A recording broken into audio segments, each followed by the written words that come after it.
At least we're done with the corona stuff. That's nice. We get to move on from that. I don't know if you guys know this, but the latest guidance from the CDC is that if you have COVID, don't tell anyone. That's the recent policy.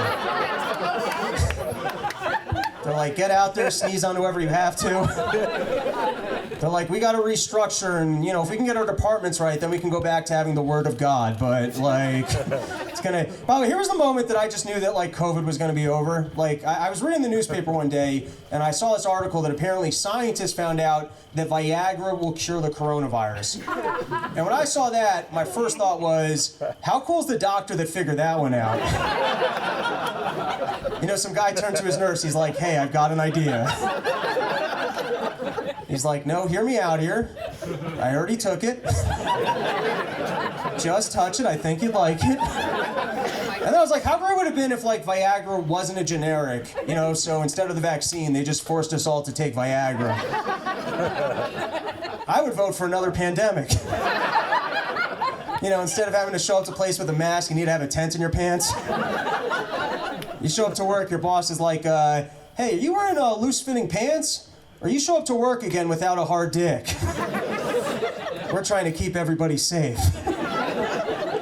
And now that we found out that Viagra cures the coronavirus, the latest science is that basically everything but the vaccine will cure the coronavirus.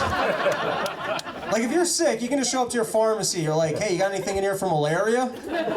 No. Well, you got anything in here for horses? And if they say no, you can just go smoke weed. Apparently that works too.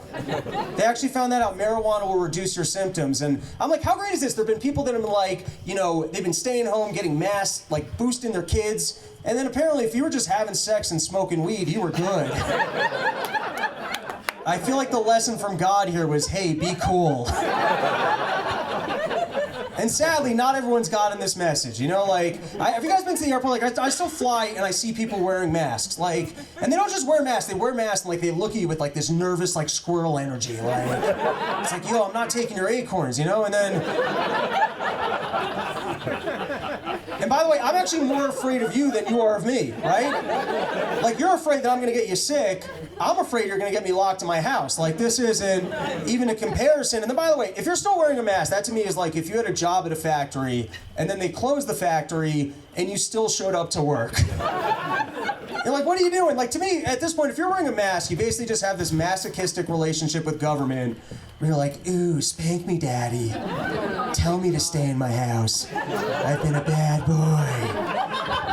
And that's why I look at this situation at this point, I want to be separated from anyone wearing a mask. That's my, let's bring back segregation. That's what I think. It was the wrong groups of people, but it was the right idea. That's what I'm trying to say.